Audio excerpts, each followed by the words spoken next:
Mateo 5, 31 y 32. Jesús y el divorcio, dice un título ahí en nuestras Biblias. También fue dicho, cualquiera que repudia a su mujer, dele carta de divorcio. Pero yo digo que el que repudia a su mujer, a no ser por causa de fornicación, hace que ella adultere. Y el que se casa con la repudiada, comete adulterio. Padre bueno, gracias una vez más. Amado Dios, por darnos el privilegio de perseverar en estos últimos tiempos, Señor, tan difíciles. El propio Señor Jesucristo dijo, hallará fe en la tierra cuando el Hijo de Dios vuelva. Señor, estamos viviendo tiempos de apostasía, tiempos de deserción en el Evangelio, tiempos de mentiras, tiempos de engaño. Señor, qué tiempos tan difíciles. Por eso nos sentimos privilegiados, pero a la vez también, Señor, podemos sentir el peso en nuestro hombro de la responsabilidad de día por día depender de ti, Señor, en nuestro caminar contigo en este mundo. Padre, porque en cualquier momento, como hablaba ahora nuestro amado hermano, el Señor Jesucristo viene por la iglesia. Señor, estamos viviendo verdaderamente tiempos peligrosos, tiempos postreros. Queremos cada día, Señor, cada uno de nosotros proponernos en nuestro corazón vivir para agradarte, Señor, y vivir con la esperanza bienaventurada del pronto regreso de nuestro bendito Salvador. Dejamos esta enseñanza en tus manos, Señor. Que sea tu palabra hablando a nuestros corazones. Que sea tu palabra, Señor, moldeando nuestra conducta. Que sea nuestra palabra, Señor, haciendo crecer tu palabra, haciendo crecer nuestra fe. Tu palabra dice que la fe viene por el oír y el oír tu palabra. Tu palabra dice que a través de ella somos santos, santifícalos en tu verdad. Señor, y mucho más es tu palabra en nuestra vida. Que hoy este mensaje, Señor, cale en nuestros corazones. Te lo pedimos en el nombre de Jesús. Amén. Mis amados hermanos, Alejo, hágame un favor. ¿Quién está aquí? ¿O David? Mientras yo doy aquí una pequeña introducción, usted colabore, me dijo, con algo. David me va a colaborar con algo bien importante, que tiene que ver algo con la enseñanza. Vamos a complementar hoy un poco el tema del divorcio. Este es un esposo y esta es una esposita. Pues un futuro esposo y una futura esposita, todavía no son esposos. Entonces David me los va a pegar. Me colabora, hijo, pero aquí, acérteme aquí. Bien pegadito, que quede bien unido como lo es el matrimonio. David, cuando termines, yo le traje servilletica para que se limpie los deditos. Hermanitos, vi muy necesario hacer otra enseñanza con respecto a este tema tan fundamental para la iglesia como lo es el tema del divorcio.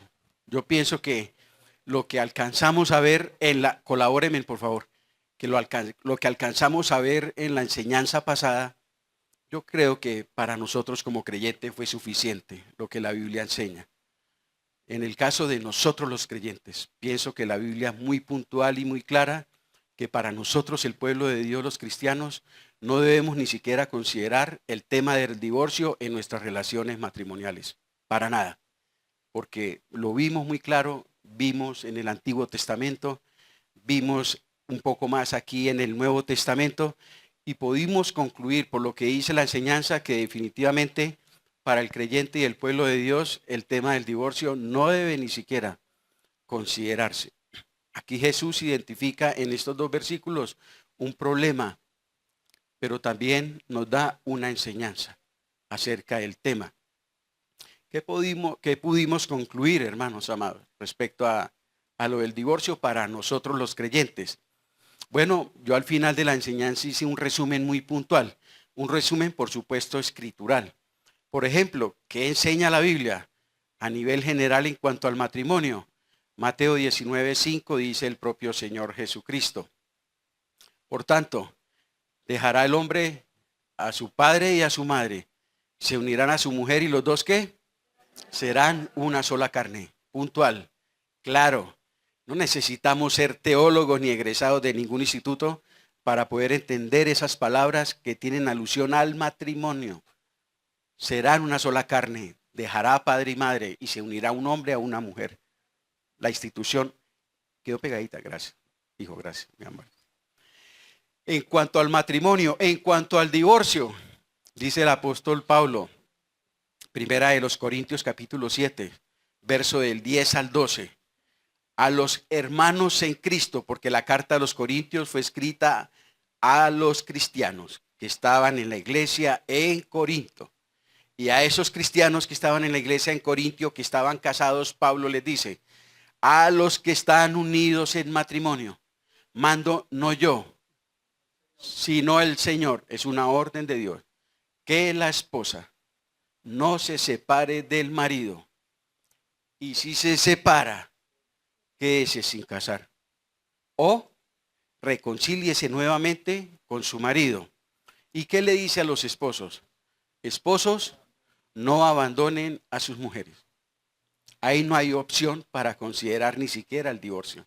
En esas palabras del apóstol Pablo. Palabras que él hace alusión a que son de Dios, son orden de Dios. ¿Y qué habla la Biblia en cuanto al nuevo matrimonio? Ahí mismo más adelante en el versículo 39. Dice que la mujer casada está unida al marido por la ley, está unida al marido mientras éste ¿qué? Mientras éste vive. Pero si su marido muriere, ¿qué dice en cuanto al nuevo matrimonio? Libre es para casarse, con tal de que sea en el Señor. Ahí está, clara, sencilla, puntual, la doctrina del matrimonio, la doctrina del divorcio y la doctrina del nuevo casamiento, ojo, para nosotros los cristianos, para nosotros el pueblo de Dios, para nosotros los que tenemos a Cristo por Señor y Salvador. Esos son los estándares por los cuales nosotros debemos conducirnos en este tema. Por esas líneas que debemos caminar, por esas líneas que nos debemos conducir y tomar decisiones. Es muy claro, es muy puntual. Porque hago referencia a nosotros los cristianos. Porque ya hoy hay otras situaciones que son, bueno, ya son otros contextos. Por ejemplo, cuando las personas vienen del mundo, vienen sin Cristo, ya es una situación muy diferente. O aún en matrimonios mixtos, es decir, entre un cristiano y un no creyente. Pero para matrimonios entre creyentes, esas son las directrices de naturaleza que divina. Yo lo que les acabo de decir no es no es algo de hombres, ni es una invención mía. Lo dice la Biblia, lo enseña la palabra del Señor, mis amados hermanos. No podemos hablar de matrimonio sin tener en cuenta al que lo instituyó. Dios fue el creador del matrimonio. Dios ordena el matrimonio, pero Dios también regula el matrimonio. Es decir, Él es el que marca las pautas, establece los fundamentos y mandamientos para que todo matrimonio funcione de acuerdo a su voluntad. Y hemos estado viendo dentro de este contexto algo bien importante que es un fundamento primordial en el matrimonio y es la indisolubilidad del matrimonio. ¿Saben cuál es el antónimo de indisolubilidad? Es divorcio. El antónimo de hablando en este contexto de matrimonio, el antónimo de esa palabra es divorcio.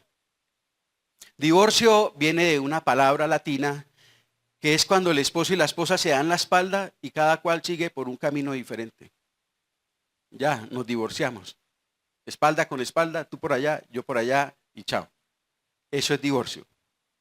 Eso es un antónimo de indisolubilidad. ¿Qué es indisolubilidad? Uno frente al otro y unidos para siempre en el mismo caminar, en el mismo sentir. El matrimonio es la única relación humana establecida por Dios entre un hombre y una mujer, bajo el vínculo del matrimonio, con el propósito de llegar a ser una sola carne. ¿Sabe cómo llama Pablo a eso? Pablo dice por allá en Efesios, eso es un misterio. ¿Cómo pues llegan ellos dos a llegar a ser una sola carne? Pero ese misterio, que es de hecho un misterio, porque Pablo lo dice en Efesios 5, es una sombra o una figura de un misterio mucho mayor, que es la unión en un solo cuerpo entre Cristo y la iglesia. ¡Qué belleza! La unión entre un hombre y una mujer en el vínculo del matrimonio, para que los dos en el tiempo lleguen a ser una sola carne, Pablo lo determina misterio. Dice, eso es un misterio. Pero hablo de ese misterio para decirle un misterio mucho mayor que tiene referencia con eso. El matrimonio, la unión entre Cristo y la iglesia de manera permanente, de manera indisoluble, hermanos. Mire qué bonito poder ir entendiendo toda esta situación doctrinal y teológica con respecto al matrimonio. En la palabra que usa el Señor Jesús en Mateo capítulo 19, el hombre dejará padre y madre, se unirá a su mujer y los dos serán una sola carne. Esa palabra y se unirá y serán una sola carne, toda esa frase tiene una alusión a quedar unido, es decir, se pegan el uno con el otro, se pegan, el hombre y la mujer se pegan, se separan de padres y madres y se pegan y forman una unidad conformada por dos piezas inseparables. Yo les mostré al principio, esto es el matrimonio. Se pegan. ¿Y cuántos ven aquí? ¿Dos o uno? Conformado por dos. ¿Y pegados de manera que? Ya. Indisoluble. Ahora, si hiciéramos más adelante el intento de separarlos, téngalo por seguro que no van a quedar como las mismas hojas que ustedes vieron al principio. Eso es lo que es el matrimonio. Vea. Estamos viviendo en unión libre. Dios no los ve así. Dios los ve. No son un matrimonio. No están unidos. Son novio y novia. No son un matrimonio. No son una sola carne. No están unidos. Para donde cojan, son una sola carne. Para donde vayan, son una sola carne. Arriba, abajo, en el calor, en el verano, en el invierno, en la pobreza, en la riqueza, en la enfermedad, en la salud, no dejan de qué ser una sola carne. En el éxito, en el fracaso, son una sola carne. Porque están unidos por un vínculo sagrado llamado matrimonio. Páseme la hojita. Gracias, papi. ¿Me entienden, hermanitos? Ahora, en estos últimos tiempos, voy a hacer esa aclaración antes de entrar al tema. Se habla mucho de algunas eximentes. Eximente, la palabra eximente es libre de responsabilidad o justificación. Dentro del pueblo cristiano hay algunos hermanos e iglesias que enseñan que el matrimonio cristiano tiene eximentes establecidas por la Biblia. Y una de ellas es el adulterio o la infidelidad sexual de uno de los dos. Entonces, bueno, ya ellos, las personas que enseñan eso, pues ya entran en una clara contradicción con lo que nosotros estamos viendo en la Biblia. Porque estamos hablando de matrimonios entre ¿qué? Entre cristianos. Donde nosotros podemos establecer con toda tranquilidad a la luz de la Escritura que no hay ningún tipo de eximente ni justificación para el divorcio entre creyentes. Pero hay algunos hermanos que dicen, por ejemplo, existen dos, el adulterio y la deserción. La deserción, yo estuve buscando y no le hallo soporte bíblico. Es decir, que un creyente, que uno de los dos se vaya y no vuelva a aparecer. La Biblia no dice en ninguna parte si eso ocurre que el otro que quedó se puede divorciar y volver a casar. O de pronto pensaría yo, ¿será que lo están relacionando con el matrimonio mixto?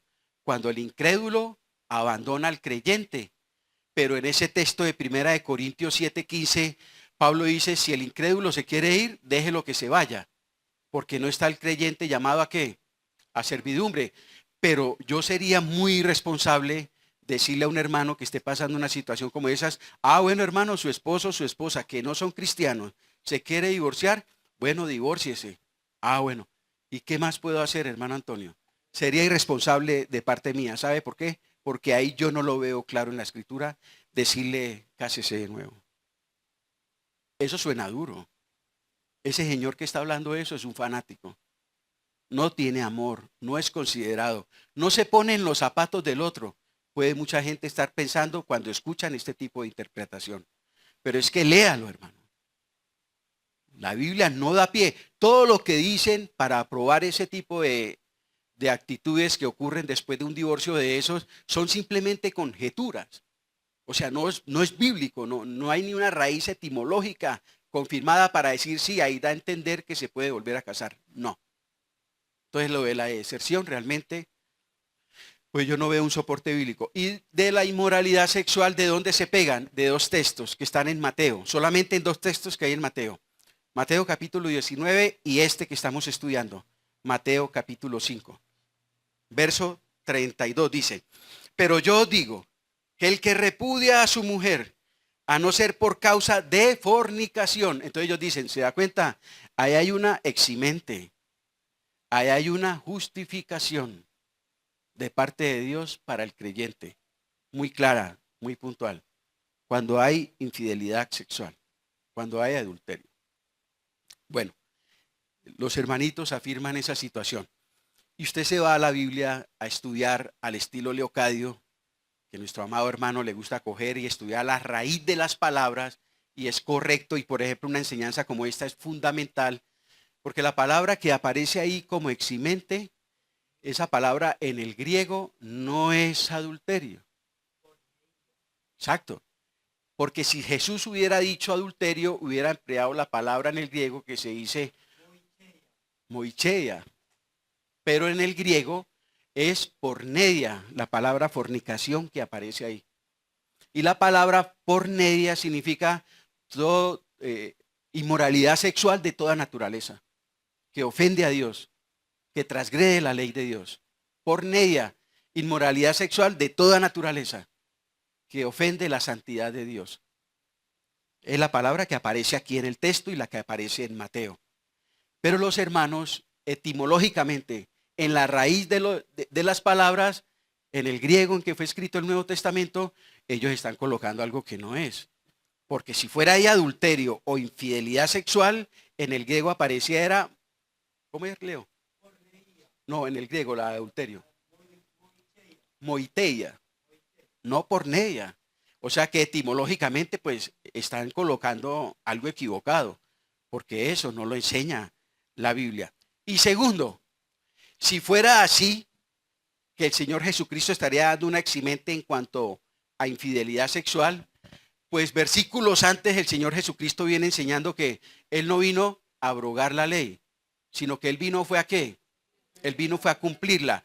Si Él hubiera colocado una justificación, como lo es el adulterio, para divorciarme, Él estaría ahí violando la ley. Porque acuérdense que Él cuando habló, Él estaba todavía bajo la ley. Y el versículos atrás Él dijo, yo no vine a abrogar la ley, yo vine fue a cumplir la ley. Entonces Él bajo ninguna circunstancia estaba diciendo que eso era adulterio o infidelidad sexual. Él no está enseñando eso. Lo enseña la raíz de la palabra y lo enseña el contexto del pasaje, donde Él no vino a cambiar ni una tilde ni una jota de la ley, sino Él vino a cumplir todo puntualmente. Entonces, ¿qué fue lo que quiso decir el Señor Jesucristo ahí exactamente? Mis amados hermanos, el Señor Jesús está hablando de un grado, está hablando de una unión en grado prohibido por la ley. Una unión en grado prohibido por la ley. Miremoslo, pero en la versión Dios habla hoy, el versículo 32. Una unión en grado prohibido por la ley. Por ejemplo, el homosexualismo es pecado delante del Señor. Entonces hoy en día se casan dos personas, dos hombres. Fueron al notario y los casó. Y delante de Dios, ¿cómo quedan? No, no tiene validez. No es como este. Porque es una unión que está fuera de la ley de Dios. Gracias, mamá. Por ejemplo, un matrimonio en incesto, entre un papá con una hija, entre un hermano con una hermana, entre un sobrino con un tío, igual. No hay nada. Ahí no hay ningún matrimonio. Entonces mire como lo que dice, eh, Dios ha hablado, ¿es cierto, hijo?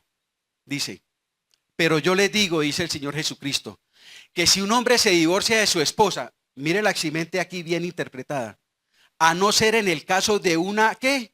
Unión ilegal. Esa era la única eximente. Es decir, en todo caso el Señor está diciendo, pues no hay nada. O sea, si tú estás en una unión ilegal y te dejas de ella y te casas con otro, realmente no hay nada. No hay nada. O sea, el que se casa con usted no comete adulterio. Usted tampoco comete adulterio, porque es que realmente nunca estuvo unido, nunca estuvo casado. A no ser en el caso de una unión ilegal, la pone en peligro de cometer adulterio. ¿Por qué coloca en peligro de cometer adulterio la mujer en el caso de este hombre puntual? Porque estaba esgrimiendo una causal de divorcio que no estaba establecida por Dios, que los hombres se la inventaron por la dureza de sus corazones. Entonces, delante de Dios, ese matrimonio todavía estaba unido. Y si la dejaba y esa mujer se unía a otro hombre, ella entraba en adulterio y el que se casaba con ella también quedaba en una relación de adulterio. Por esa situación. Entonces, eso es lo que está diciendo realmente el Señor Jesucristo. ¿Ustedes se acuerdan del pasaje de Primera de Corintios 5:1? Donde estaba entrando a la iglesia un hombre que estaba viviendo con la esposa de, con la esposa de su papá, o sea, su madrastra. Algunos dicen que la señora era viuda y otros dicen que la señora era divorciada. Cualquiera que fuera el caso, ese muchacho no tenía por qué tener relaciones íntimas ni entablar una relación de naturaleza seria con esa mujer, porque eso estaba prohibido por la ley. Eso era una unión ilegal llamada ¿cómo? Incesto. Incesto. Y eso no tiene ninguna validez delante del Señor. Entonces, Pablo les jala las orejas a la iglesia de Corinto y les dice, ¿por qué ustedes están permitiendo un incesto en la iglesia? Y nadie dice nada. Cenan, cantan, sirven, predican y todo el mundo está contento con un incesto en la iglesia. Público. No. Pablo toma medidas y apremia a la iglesia a tomar medidas para corregir esa situación. ¿Qué había que hacer? Él debía, si era temeroso de Dios, dejar a esa mujer.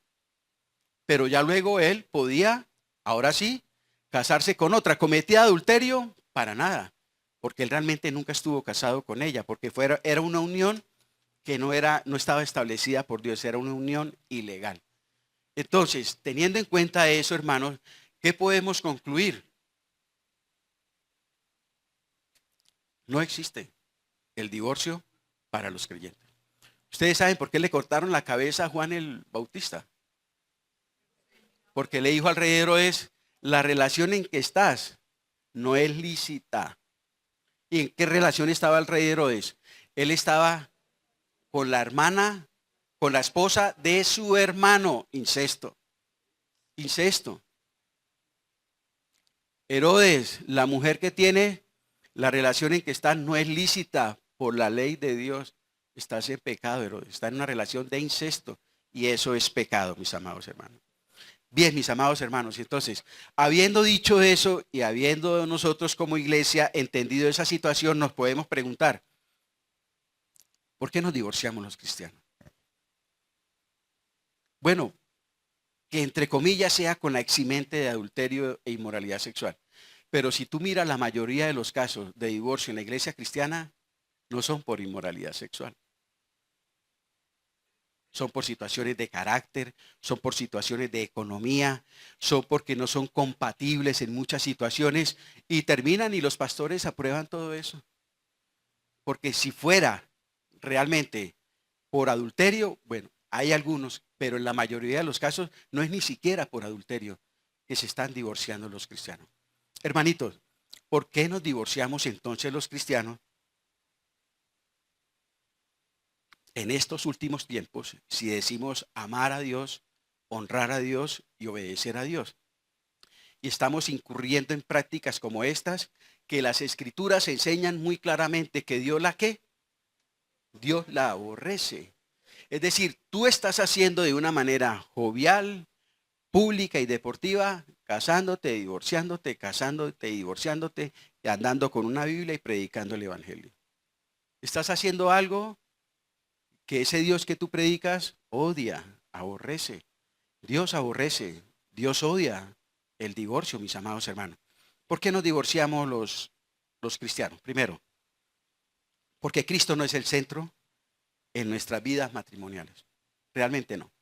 Del dicho al trecho, del dicho al hecho hay mucho trecho.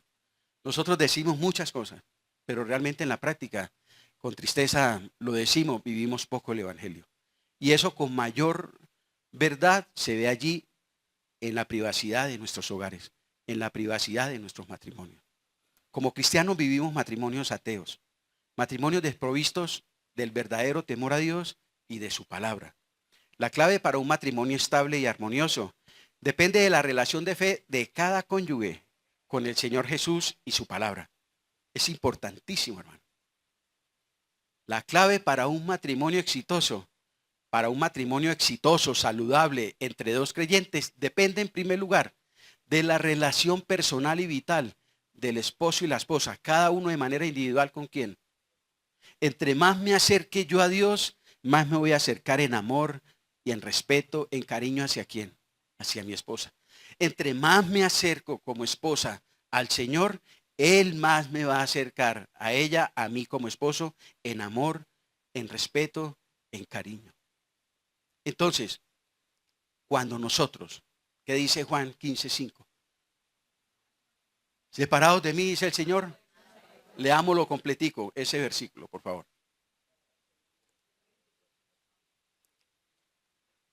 Juan 15:5 dice, yo soy la vid, vosotros los pámpanos. Dice el Señor, el que permanece en quién.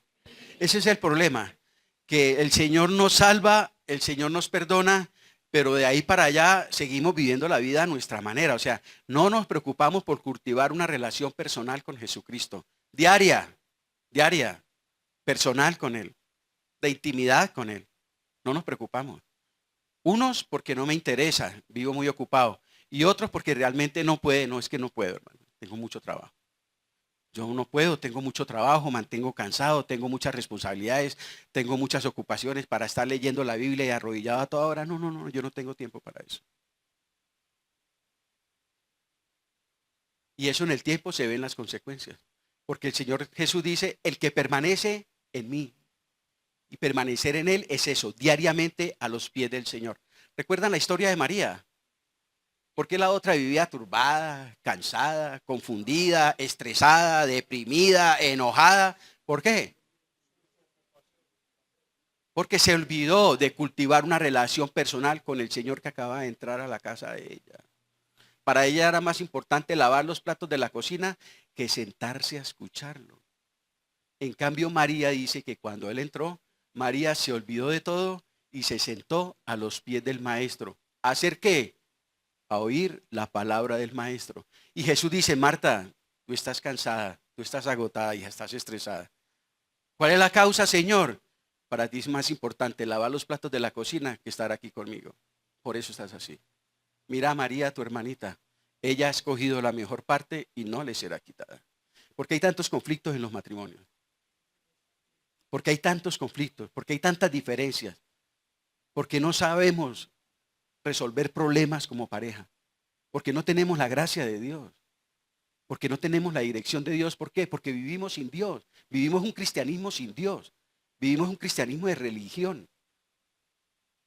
Hermanos, esto es de permanecer en Él, de manera permanente. ¿Para qué?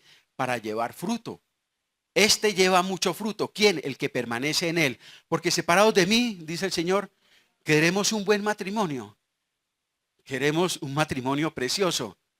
Tenemos que dar a Jesucristo el primer lugar. Tenemos que permitir que Él sea el centro de nuestro matrimonio. ¿Por qué se separan los cristianos? Porque Jesucristo no es el centro de la vida matrimonial de los cristianos hoy en día. No es el centro. Hay cosas mucho más importantes que estar yo con un estilo de vida como ese. No. ¿Cómo es? ¿Cómo está la relación con su esposo, con su esposa? Y a continuación les pregunto, ¿cómo es? ¿Cómo está la relación con Jesucristo? No me salgan con respuestas diferentes. Si la primera es mal, regular o excelente, si esa es tu relación con tu esposa, es mala, es regular o es excelente, así también es la relación con Jesús. Si tu relación con tu esposa es excelente, tu relación con Jesucristo, ¿cómo es? Porque la relación con tu esposa o con tu esposo es el resultado de su relación con Cristo. Si tú no tienes relación personal con Cristo, eso se ve reflejado en la calidad de su matrimonio. Ténganlo por seguro. Nuestros matrimonios hablan de la calidad de cristianismo que vivimos. Ellos hablan por sí solos de la calidad de cristianismo que tú y yo vivimos, mis amados hermanos. Bueno, si hay conflictos y problemas en la relación, no culpe apresuradamente a su cónyuge. Primeramente examínese usted mismo. ¿Cómo está caminando? ¿Cómo estoy caminando con Jesús? ¿Tengo un altar familiar? ¿Tengo un altar personal? Altar es el lugar del sacrificio, donde uno va a morir. Es decir, el lugar de mi encuentro con Jesús. Cuando hablamos de altar es el lugar donde tú vas a morir. Para adorarlo a Él. Para honrarlo a Él. Para recibir de Él. Tú no vas a darles consejos. Tú no vas a reclamarle. No, el altar que cada cristiano debemos tener es un lugar donde vamos permanentemente a morir a los pies de Cristo. Para ir a adorarle. ¿Tienen un altar personal? Le pregunto de manera individual. ¿Tiene usted un altar personal donde tiene un encuentro diario con Jesucristo? Y si lo tiene, ¿cuándo fue la última vez que fue? Porque hay muchos altares de cristianos que ya tienen telarañas, ya tienen polvo. Hace rato por allá no se ve el cristiano. Y el Señor Jesús allá sentadito esperando. Cuando estamos alejados del Señor y hay conflictos y problemas en la pareja, se nota. ¿Quién es la culpable? Eres tú. ¿Quién es el responsable? Eres tú. ¿Quién dejó de hacer aquello? Eres tú. Pero cuando estamos en una relación verdadera con Cristo, no hacemos eso. Primeramente que me examino yo. ¿Será que la situación está así por culpa mía? ¿Será que hay alguna situación aquí que no he podido entender? ¿Alguna conducta, algunas palabras, algunas actitudes mías que están haciendo el ambiente bien difícil en el hogar? Yo no empiezo por buscar la responsabilidad en ella o en los hijos, no. Si tú vives a los pies de Jesús, vas a empezar por buscar la causa del problema en primer lugar, ¿en quién? En usted en primer lugar.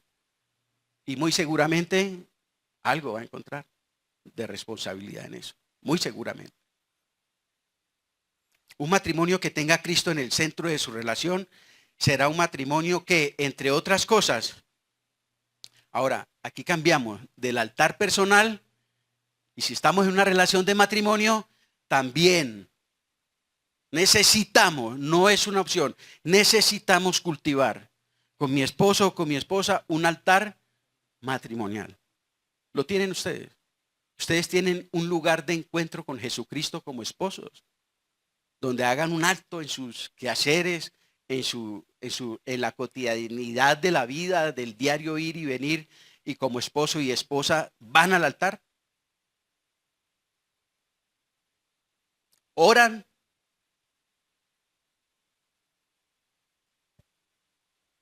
adoran a Dios juntos, oran juntos, estudian la palabra juntos, interceden por sus hijos juntos, piden dirección al Señor juntos para los problemas y dilemas de la vida.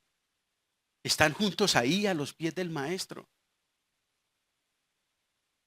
entre más juntos estemos a Dios, más cerca vamos a estar en la vida el uno con el otro. Un altar personal, un altar familiar, matrimonial. Los matrimonios que terminan divorciándose son matrimonios que no tienen a Cristo en el centro de su relación. Y que se caracterizan, entre otras cosas, porque a nivel personal no tienen un altar personal con Jesucristo, un lugar de encuentro con Jesucristo. Y porque a nivel matrimonial, mucho menos. Si no lo tienen personal, no lo tienen como pareja. No tienen ese tiempo especial para juntos ir a adorar y orar a Dios, mis amados hermanos. Ir y adorar a Dios. Ir a estudiar la Biblia y desafiarse en obedecerla. El altar personal y matrimonial traerá con seguridad un estilo de vida agradable a Dios y con ello la bendición de Dios y la gracia de Dios para sus matrimonios, para su descendencia si la hay. Porque la Biblia dice que Dios honra a los que le honran. Si ustedes como matrimonio le honran en lo privado, ¿qué hacen en lo público? Él los honra, Él les ayuda, Él les bendice. Lo decimos porque así es. Mis amados hermanos, habrá un estilo de vida particular en ese matrimonio que será el resultado de la intimidad con Cristo y será un estilo de vida que agrade a Dios y que traerá las bendiciones de Dios para su matrimonio y para su familia. ¿Qué dice el Salmo 133? Miren cuán bueno y hermoso es cuando los esposos habitan como. Ahora nos hacían un ejercicio, creo que era Miguel. Parafraseémoslo, no coloquemos los hermanos, coloquemos los esposos. Mirad cuán bueno y agradable es cuando los esposos, ¿cómo?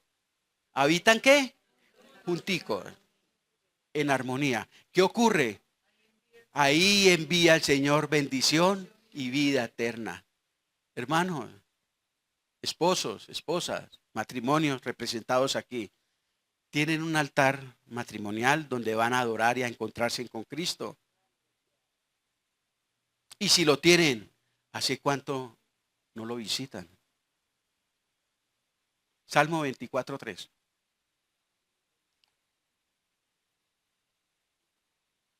Vamos a tratar de poner en práctica algo. Por ejemplo, Salmo 24:3 dice la Escritura. No. O es Proverbio 24:3.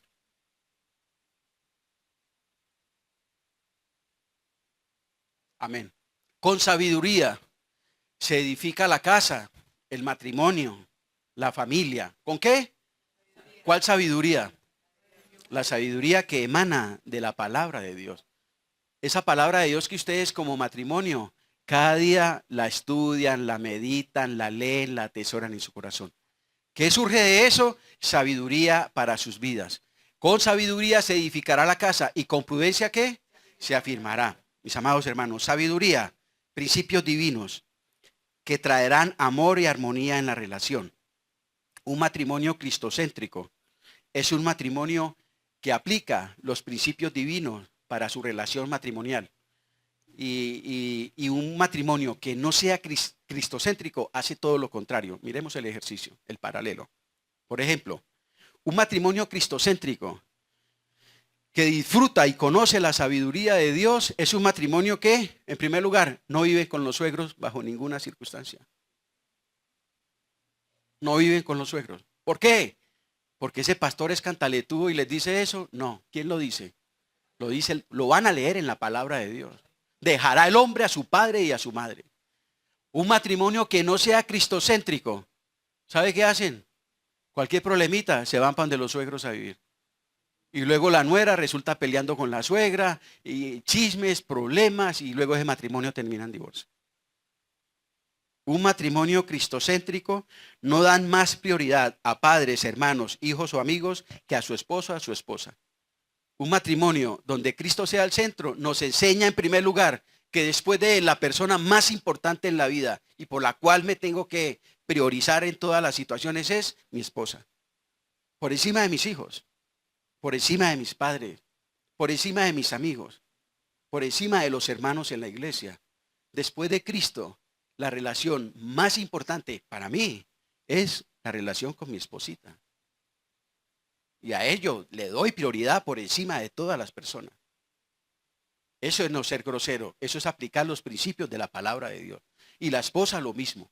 ¿Qué hace un matrimonio que no sea cristocéntrico? La esposa, primero los amigos, primero los papás. No, la esposa ni le para bola, ni se preocupa por ella, si está enferma, si llora, si le duele un pie, a él no le importa eso. El más importante vive metido en la casa de la mamá, vive metido en la casa de los primos, vive jugando fútbol con los amigos, pero para él no es una prioridad la relación con su esposa. ¿Cómo termina ese matrimonio en el tiempo? Una esposa aburrida, una esposa decepcionada, una esposa que no se siente amada, no se siente importante en la vida de ese hombre. Eso tarde o temprano revienta por algún lado. Esa es la característica de un matrimonio que no tiene a Cristo en el centro de su relación. Pero vienen a la iglesia, pero cantan los himnos. Mucho cuidado con eso. Seguimos. Un matrimonio cristocéntrico, los dos cambian malas conductas que lastiman y dañan la relación.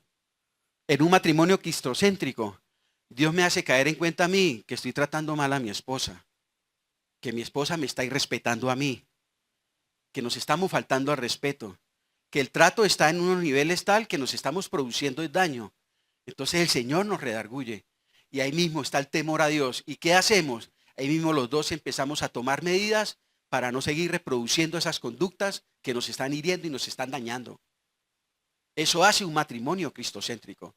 Por la palabra de Dios identifican sus conductas en las cuales se están dañando, se están hiriendo y le piden perdón al Señor y le dicen, Señor, yo voy a cambiar. Señor, yo no puedo seguir dañando, hiriendo, menospreciando, burlándome de los sentimientos, de las emociones de mi esposo o de mi esposa. Un hombre cristocéntrico se remanga las mangas de la camisa y dice, manos a la obra. Si yo trataba de esta manera a mi esposa, la voy a tratar de la manera en que Cristo me dice que la debo tratar. Y lo mismo con la esposa. Pero un matrimonio que no sea cristocéntrico, eso cada día el nivel de conflicto, el nivel de ofensa, el nivel de heridas, cada día son mayores. Cada día son mayores. Se gritan, se ofenden, se insultan, se agarran del pelo. Bueno, y si el hombre es calvo, lo agarrará de otra parte, pero algo hace. Esas son las diferencias, mis amados hermanos. Hermanitos, una pareja cristocéntrica se congrega fielmente y sirve fielmente a Dios. Una pareja un matrimonio cristiano que ame a Dios, que honra a Dios, tienen los dos en su corazón. Primero, congregarse. Y segundo, servirle al Señor. Qué bendición más grande para un matrimonio.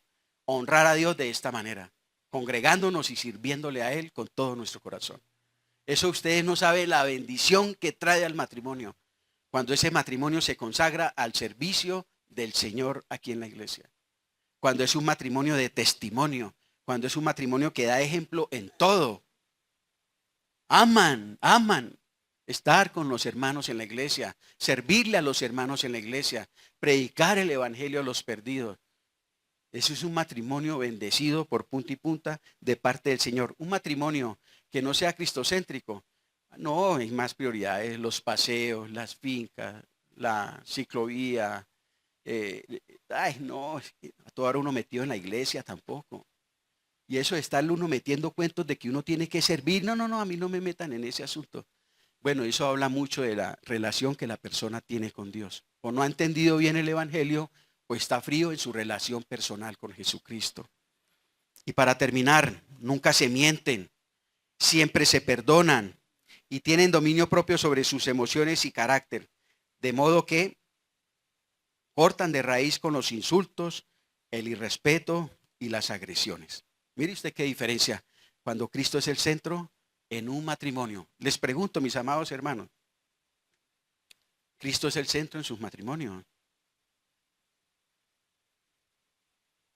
Ustedes se contestan. Solamente ustedes saben la calidad de matrimonios que están viviendo. Segundo, Cristo no es el centro de nuestros matrimonios, pero también Cristo no es el centro de nuestras decisiones. ¿Por qué les digo esto? Porque un matrimonio empieza desde antes de la boda. Desde antes de la boda empieza un matrimonio. Y empieza bien o empieza mal. Si empieza bien, termina bien. Si empieza mal, termina mal. Un matrimonio empieza desde antes de casarse, desde mucho antes de casarse. Por eso, uno de los fracasos que induce a las personas cristianas a divorciarse es porque en sus decisiones, y en una decisión tan importante como esa, no tuvieron en cuenta a Cristo. No era Cristo lo que querían escuchar y su consejo. Los divorcios ocurren porque las personas no saben elegir. Por ejemplo, las mujeres eligen de acuerdo a lo que un hombre les pueda dar, les pueda proveer, por ejemplo, dinero. Y el hombre elige de acuerdo a la apariencia, que sea una chica atractiva, como se ve a ella. Los hombres eligen, tienen esos parámetros para elegir, que sea atractivo, que tenga dinero, que me ofrezca seguridad, que me ofrezca una estabilidad. Y los hombres, bueno, que sea una mujer bonita, una mujer inteligente, una mujer joven. Bueno, cada cual tiene sus criterios. Pero la pregunta es, ¿cuáles son los criterios de Cristo para las personas solteras en la iglesia en cuanto a este asunto tan importante? En primer lugar, Cristo dice que tiene que ser un creyente. O sea, una persona que conoce a Dios. Los casamientos mixtos traen muchos conflictos relacionados con la fe del creyente. En el tiempo, cuando un creyente conoce la voluntad de Dios y no la hace, y él elige y no deja que Dios elija por él, en el tiempo, téngalo por seguro, pasan dos cosas en la vida espiritual de ese creyente. O termina definitivamente apartándose del Señor, o si persevera en el Señor, persevera de una manera muy limitada. Por ejemplo, para su servicio al Señor, para congregarse al Señor. Porque siempre va a estar la otra parte haciéndole ¿qué? Contrapeso. Siempre. Mientras esa persona no se convierta. Mientras esa persona no se convierta, va a tener que luchar con eso toda su vida. De verse limitado, de verse limitada en su servicio al Señor. ¿Por qué? Porque la otra persona lo está esperando. Porque la otra persona no está de acuerdo. Porque la otra persona le va a venir a formar un escándalo a la iglesia. Voy a hablar con ese pastor que lo quiere tener, la quiere tener allá metida ahí. No. Entonces él para evitarse esos problemas, ella para evitarse esos problemas, empieza a ceder y empieza a enfriarse en su fe. Y con tristeza empieza a ver que otros van creciendo y él en vez de crecer o ella en vez de crecer sigue menguando. Son peligros, son consecuencias de no obedecer al Señor. Hermanos, estas dos personas pueden vivir bajo el mismo techo, un matrimonio mixto, un creyente y un no creyente, pero viven en mundos distintos con un abismo entre sí. Segundo, aparte de que sea creyente, que sea un creyente maduro, consagrado, porque no solo hay yugo desigual con una persona que no comparta mi misma fe. Aquí en la iglesia también hay yugo desigual entre nosotros. Un creyente inmaduro es un yugo desigual para un matrimonio. No es solo que sea creyente, que sea un creyente consagrado, que sea un creyente maduro, es decir, que ame al Señor. ¿Por qué tantos matrimonios de cristianos terminan en divorcio en la iglesia? O si no lo hacen, ¿por qué viven permanentemente de conflicto en conflicto? Por esto. Porque no estaban preparados espiritualmente para un paso tan serio y tan desafiante como lo es que el matrimonio. Manito, el matrimonio no es un juego, no es un paseo, no es para yo ser feliz. La gente entra con falsas expectativas en la relación matrimonial y en el matrimonio se equivocan. Porque el matrimonio se necesita de mucha, pero mucha madurez y carácter cristiano para permanecer. Porque todo matrimonio se va a exponer tarde o temprano a problemas, a conflictos, a tormentas, a enfermedades, a situaciones dificilísimas que los va a mantener juntos solamente su madurez y su lealtad y su fe con Cristo. Solamente eso los va a hacer que se mantengan firmes en el Señor. Solamente eso y nada más que eso. Los matrimonios nunca son ni serán perfectos.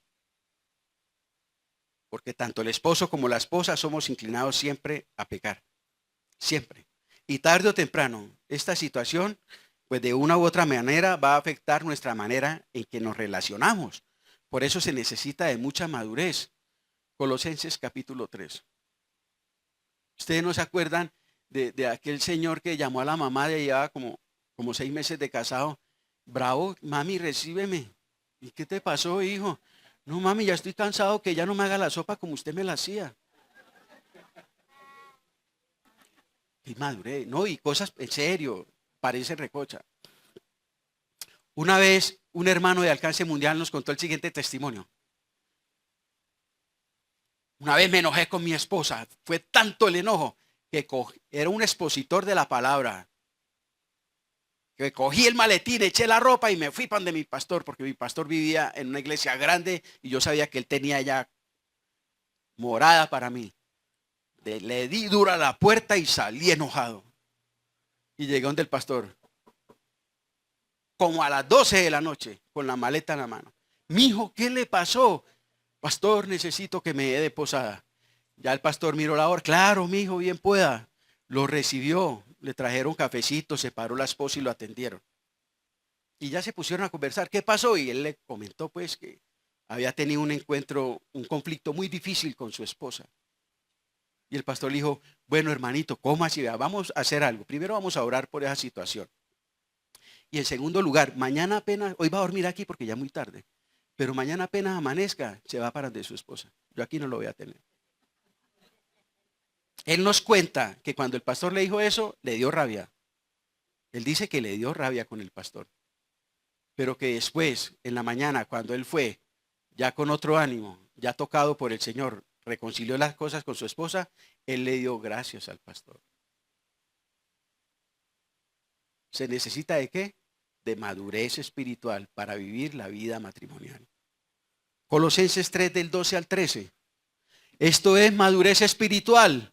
Vestidos pues como escogidos de Dios, santos y amados, de entrañable misericordia, de benignidad. Esto es madurez espiritual. Esto es carácter cristiano. Esto es sermón del monte. Por esto, si la esposa y el esposo se caracterizan por este estilo de vida, ¡ay!, hasta que la muerte los separe. De humildad, de mansedumbre, de paciencia. Mire lo que dice, soportándonos unos a otros y perdonándonos unos a otros como unos a otros si alguno tuviere queja contra otro. Si hay alguna relación de naturaleza humana donde necesitamos ejercitarnos en el perdón, es en el matrimonio. Oiga, se vuelve ya es una disciplina el perdón, porque permanentemente nos estamos de una u otra manera que ofendiendo. Si no hay madurez, no se case con un creyente inmaduro, no se case, porque va a vivir un infierno si es que no terminan divorciándose.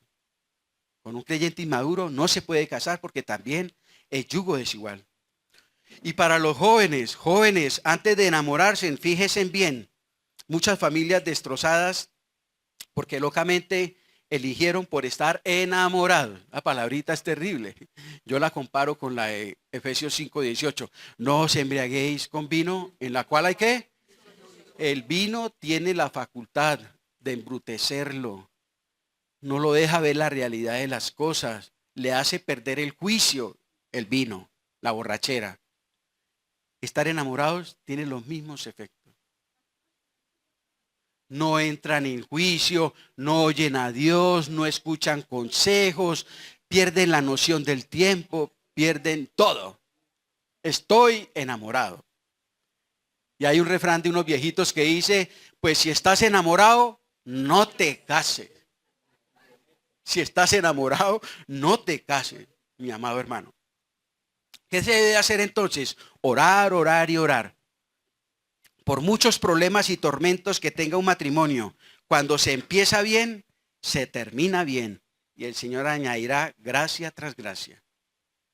Por muchos problemas, tormentas, dificultades, pruebas, por las que tenga que pasar un matrimonio, si ese matrimonio empieza bien, se va a mantener en el tiempo. Y fuera de eso, Dios le va a añadir gracia sobre gracia. Cristo, para una decisión como esta, debe estar en el centro de nuestro corazón. No decidamos guiados por los sentimientos, por las emociones, guiados por mi sensación de soledad, guiados por muchas de estas situaciones que impulsan a la gente a tomar una decisión equivocada de la que después se lamentan toda la vida. Vea, es mejor uno estar solito echándose agüita fría y no estar viviendo bajo un mismo techo con alguien que todos los días es problemas, problemas y problemas. Si usted se casó por necesidad de intimidad sexual con una persona sin dejarse guiar por Dios, vea, se casa con él, disfruta con él por ahí, entre comillas, disfruta. Póngale 15 días. Después usted no lo vuelve a sentir ni la vuelve a sentir. Porque es tanto el enojo, es tanto la ira, son tantas las peleas que se pierde el apetito o el deseo por la intimidad sexual. Y esas personas recién casadas, pregúntele usted, ya no duermen ni siquiera juntas, porque ya se odian. Hay tanto grado de odio, de amargura, de resentimiento, que ni siquiera les apetece dormir el uno con el otro. Y después quedan ni casados ni solteros. Ni casados ni solteros. Mis amados hermanos, y para terminar, dice el Señor, el último punto, por la dureza de su corazón. ¿Por qué también se divorcian los cristianos? Por lo que el Señor Jesucristo dijo, por la dureza de su corazón. El Señor Jesucristo resolvió ese problema en el Nuevo Testamento. Él les dice a los fariseos del Antiguo Testamento, por la dureza de su corazón, Moisés permitió dar carta de divorcio. Pero en el Nuevo Testamento, la Biblia dice que Dios cambió nuestro corazón. Cambió un corazón de piedra y nos dio un corazón ¿de qué? De carne. Nos dio todos los elementos de gracia para cada uno de nosotros, esposa y esposa, poder vivir un matrimonio conforme a la voluntad de Dios. Nos da su Santo Espíritu, nos da su palabra, nos da su amor, derrama su gracia en nuestras vidas. De manera que como creyentes no tenemos excusa. Si tú eres duro de corazón es porque has perdido el temor a Dios en tu vida. Hay cristianos duros de corazón, sí, porque dejaron de temer a Dios. Perdieron el temor a Dios en sus corazones y sus corazones se empezaron a endurecer y empezaron a caer en conductas cada vez más y más bajas y bajas y bajas. Hasta que llega Dios y pone la mano. Porque Dios al hijo que ama, lo disciplina. Entonces, mis amados hermanos, por la dureza del corazón, honrar a Dios es honrar a nuestros cónyuges en el seno del matrimonio, mis amados hermanitos. El divorcio entre creyentes es el descrédito, es la burla y es la vergüenza más grande del evangelio. El divorcio de dos cristianos es la burla. Póngale todos los adjetivos negativos que quiera de ahí para allá. Burla, descrédito, blasfemia, lo que quiera ponerle ahí para allá. Entre creyentes del evangelio del Señor Jesucristo. Por el contrario, la indisolubilidad del matrimonio entre los cristianos es el mejor testimonio que refleja al mundo el amor y la fidelidad de Cristo. ¿Por quién? Por la iglesia. ¿Qué testimonio estamos dando del evangelio a través de nuestros matrimonios? A nuestras familias, a nuestros vecinos, a nuestros hermanos en la iglesia. Porque esa relación suya de esposo y esposa es una manera de evangelizar para bien o para mal, para bien, para bendición o para tropiezo a las personas en el mundo. Porque tu matrimonio y el mío hablan de algo muy importante en el corazón de Dios. Del amor de Dios, de la fidelidad de Dios, de aquel que ha prometido, no te abandonaré ni te dejaré. Le prometió Cristo eso a la iglesia. La Biblia dice que Él es fiel a pesar de que nosotros somos infieles. Vea, como iglesia nunca podemos tener ese temor de que Él algún día nos abandone porque Él lo ha prometido. Una pareja de creyentes que se divorcien es la vergüenza, es la burla, es el descrédito más grande para el evangelio glorioso del Señor Jesucristo. ¿Cómo vamos como iglesia a abrirle la puerta al divorcio entre nosotros los cristianos? Jamás, hermano. Jamás. No. Entre nosotros los cristianos, no. En las personas del mundo, sentémonos, escuchémoslos, oremos y abramos la Biblia a ver cómo les podemos aconsejar. Pero entre nosotros los cristianos, en vez de estar pensando en divorciarnos, Pensemos con la ayuda de Dios en cómo arrepentirnos, en cómo buscar la dirección del Señor para restaurar nuestra relación. Eso es lo que tenemos que hacer. Quemen los barcos. ¿Me equivoqué? No, no me equivoqué. Termino con esta ilustración. Quemen los barcos. Es una frase que señala uno de los acontecimientos más dramáticos en la historia de la conquista española del Nuevo Mundo. Año 1519. El conquistador Hernán de Cortés desembarcó en las costas de Yucatán, en México, con la intención de tomar las riquezas de los aztecas. Saliendo él y sus hombres, sabiendo él que después de que se bajaran del barco, él y sus hombres se enfrentarían a una horda de enemigos, a enfermedades tropicales, a selvas, a animales, a todo tipo de situaciones después de que cayeran de esa playa y se internaran allá. Él sabía que se iban a exponer a todo ese tipo de situaciones. Entonces, ¿qué hace él? Él dice, quemen los barcos. Apenas pongamos el pie y avancemos, quemen todos los barcos. Dio la orden, esto fue verdad. El tipo, ¿y por qué dijo que quemaran los barcos? Vea la conclusión. Pues sin salida de escape para dar marcha atrás, sus hombres no tendrían más alternativa que ¿qué? Que ir hacia adelante. No había tiempo de volver atrás, coger el barco y volverme para España. No hay tiempo, quemaron los barcos. Esa es una fiel ilustración de lo que es el matrimonio cristiano. Hay que quemar el barco llamado divorcio. Hay que quemarlo. Debemos sacarlo aún de nuestro pensamiento. Hay que quemarlo para que ninguno de los dos tenga una puertica de pronto para volver atrás. No, hay que mirar es para adelante. Hay enemigos, hay enfermedades, hay situaciones adversas, pero no estamos solos, esposo y esposa. ¿Estamos con quién? Estamos con el Señor. ¿Se acuerdan de la hojita? ¿Qué piensan si la tratamos de despegar? No, es imposible sin hacerle daño. Así queda un matrimonio cristiano después de que neciamente y por un corazón endurecido terminan por divorciarse. Nada bueno les deja, ni a ellos, ni a sus hijos, ni a la iglesia, ni a la sociedad. Nada bueno queda después de un divorcio. ¿Por qué? Porque a nadie le va bien cuando desobedece a Dios.